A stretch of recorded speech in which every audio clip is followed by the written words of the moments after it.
Recoucou la communauté, je suis contente de vous retrouver pour la suite de la guidance des énergies de cette semaine. Et oui, original, guidance qui commence à partir du mardi et non du lundi. Je redéfinis le jour des semaines. Pour moi, les semaines ne commencent pas le lundi, ça commence le mardi et plus tard ça commencera le mercredi. Et pourquoi pas le dimanche? Y a pas de règles. Dans les énergies, voilà, il n'y a pas de règles. Il n'y a pas de timing forcément. Dans la cartomancie, il n'y a pas de règles. C'est vous qui faites vos propres règles. Et je suis contente de vous le dire et je suis contente de vous retrouver pour la suite. Je me sens bien mieux. J'espère que je vais pouvoir vous apporter des bonnes énergies.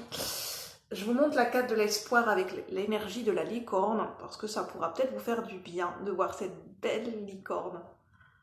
Ce beau masculin licorne, on dirait une licorne masculine, l'espoir, le masculin sacré dans sa splendeur.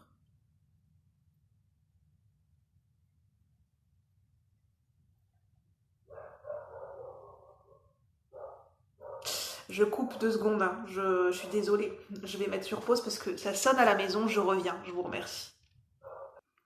Désolée de vous avoir interrompu, de vous avoir quitté abruptement, ça sonnait à la porte, donc je reprends. Donc je vous montrais la carte de l'espoir, de l'énergie de la licorne qui nous accompagne. Enfin, moi, elle m'accompagne beaucoup, l'énergie de la licorne, donc j'espère qu'elle pourra aider certaines personnes. Donc je vous montre ça. C'est encore, voilà, une licorne. Petit bonjour, c'est la semaine de l'enfant intérieur, c'est la semaine de l'enfance, donc ben voilà, je vous montre, si ça vous met du baume au cœur, tant mieux. Alors, donc on avait ces 2 cartes-là, donc je vais vous en parler. Alors, on a Taureau en Vénus, et on a, je suis obligée de réfléchir, parce que je connais pas par cœur les symboles astrologiques. On a Verseau, on a le signe du Verseau. Uranus en Verseau et Vénus en Taureau. On a les énergies de l'amour, de Vénus. Je vous parlais des amants maudits, de Roméo et Juliette, on a l'énergie de l'amour. Mais on a des énergies de bouleversement et des énergies non conventionnelles. On a vraiment cette énergie non conventionnelle avec Verseau. Le signe du Verseau est une énergie non conventionnelle, novatrice, une énergie qui sort des sentiers battus. Et c'est un petit peu ça, dans Roméo et Juliette, ça remet en fait l'amour puissant que Roméo a pour Juliette et que Juliette a pour Roméo, alors que ce sont 2 familles qui s'opposent, que tout oppose, ce sont 2 clans voilà, 2 clans opposés. Eh bien, c'est pas pour autant. En fait, ça défie leurs parents, ça défie les règles, les valeurs qui ont été établies. Ça remet en cause un conflit qui a été mis en place, un conflit qui s'est établi depuis longtemps entre 2 familles, entre 2 clans familiaux. Et en fait, ça vient perturber, ça vient remettre en question, ça vient apporter un bouleversement et un changement par rapport à ça. Et c'est ce que ça nous raconte Vénus en Taureau.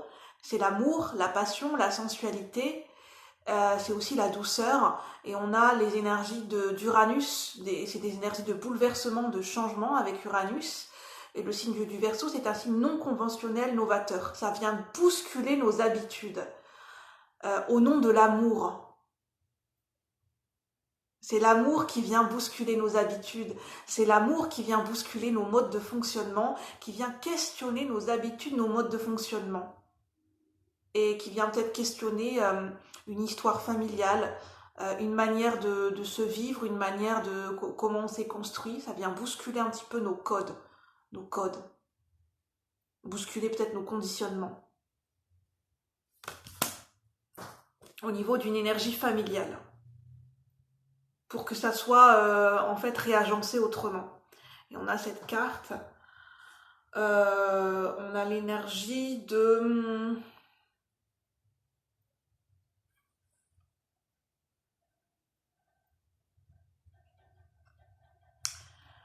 Alors, que je regarde bien. Je vais aller vérifier dans le petit livret et je vous reprends. Je revérifie dans le petit livret.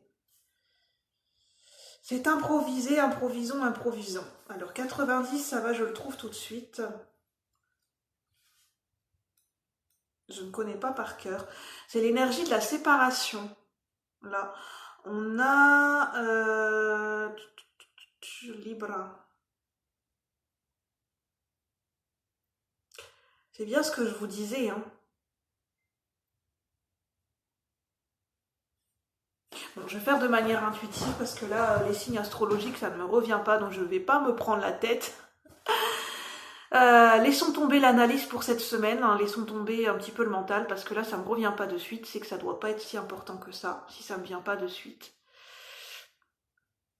On a l'énergie de l'envol, on a l'énergie du changement. Pour moi, ça me fait penser à une cigogne. Alors, je sais pas si cet oiseau est une cigogne, mais moi, ça me fait penser à une cigogne. La cigogne dans le Lenormand, dans le jeu de Mademoiselle Lenormand, c'est l'énergie du changement, du déménagement, de la grossesse. Ça peut parler d'emménagement, déménagement, changement, changement de vie, changement de... Ça parle d'un changement de vie quand même, hein. Ça parle d'un nouveau départ, d'un nouvel envol et d'un changement de vie qui peut bousculer une organisation familiale. On sait très bien qu'un emménagement, un déménagement, l'arrivée d'un nouvel enfant, que ce soit son propre enfant ou une adoption, le fait de changer de maison, de changer de lieu de vie ou de changer de région, bah, tout ça, ça peut bousculer un peu une organisation familiale. Et ça vient re-questionner un petit peu la famille, l'organisation au niveau familial, au niveau du rôle du rôle et de la place de chacun dans la famille. Et en fait, c'est positif quelque part. Des fois, il y a des bouleversements qui sont positifs parce que ça vient re-questionner et ça vient remettre sur le devant de la scène, oui, et re-questionner la place de chacun dans la famille pour peut-être apporter du changement et une mise en lumière différente par rapport à ce qu'on a toujours vécu, pour apporter de la nouveauté, de la fraîcheur et du changement. C'est ça que ça vient me dire. Alors, je vais prendre un petit message de ce livre en bibliomancie pour les énergies de cette semaine. Si vous pensez que tout est parfait dans votre vie, soit vous êtes un Bouddha, soit vous êtes complètement idiot. Bon, c'est un proverbe tibétain. On nous parle que la perfection n'est pas de ce monde, la perfection dans nos imperfections, que rien n'est parfait en fait. Que tout peut être remis en question, qu'une organisation, que quelque chose qui a fonctionné pendant longtemps, ça peut être à un moment donné remis en question, que et toutes ces remises en question, tous ces bouleversements, c'est pour amener quelque chose de nouveau, de différent, c'est l'évolution en fait, l'évolution de l'être humain, l'évolution de l'humanité, notre propre évolution au sein d'une famille, au niveau individuel, au sein d'une société, tout ça, ça peut être remis en question du jour au lendemain en fait, parce que tout est changement en fait. La perfection n'est pas de ce monde. La perfection n'est pas quelque chose qui est fixe. Puis la perfection, ça dépend de chacun d'entre nous, de notre vision des choses, comme la beauté. La beauté, c'est quelque chose de subjectif, comme la perfection, c'est quelque chose de subjectif. La perfection pour l'un n'est pas la perfection, n'est pas la même vision de la perfection pour une autre personne. Donc, je vous le remontre. Et c'est ça en fait c'est ça que je ressentais. On peut se sentir bousculé parce que là je voulais vraiment vous donner la symbolique des signes astrologiques, mais ça ne me revient pas. Et même dans le livret, j'ai eu un bug. C'est pour nous montrer que il y a des fois on est bousculé et on est bousculé dans notre mode de fonctionnement habituel. Et en fait, c'est pour une bonne raison, c'est peut-être pour un peu lâcher prise sur un contrôle, sur un mode de fonctionnement habituel, sortir un petit peu de l'analyse, et puis sur le moment, si on n'a pas les réponses, on n'a pas toutes les réponses. D'ailleurs, on n'a jamais toutes les réponses, on n'a pas la science infuse, c'est pas grave en fait. On se laisse guider, on fait autrement, et puis on fait comme on peut. On s'adapte, on fait comme on peut. Voilà les énergies de cette semaine. Rien n'est impossible. Toujours garder espoir. Que tout est juste. Que tout est amené à se transformer, à muter avec l'énergie du papillon sur cette carte. Tout est amené à changer, à se transmuter, à muter, à évoluer et à changer de forme et d'énergie avec le papillon. Rien n'est statique. Tout est en mouvement. Tout est en marche. J'entends les choses sont en marche. L'énergie est en marche. J'entends la phrase marcher sa vérité. Je pense que ça vient de la sagesse amérindienne. N'hésitez pas à revérifier, j'entends marcher sa vérité. C'est-à-dire faire vivre sa vérité au quotidien. Exprimer, faire vivre dans le mouvement sa vérité au quotidien. Marcher sa vérité. Exprimer, marcher. La vérité dans le mouvement. Sa vérité dans le mouvement. Au quotidien. Bon, je vais en rester là parce que je pense que j'ai pas d'autres messages. Prenez uniquement ce qui résonne pour les énergies de cette semaine. Et moi, je vous souhaite une bonne journée. Je vous dis à bientôt. Bye bye la communauté. Merci.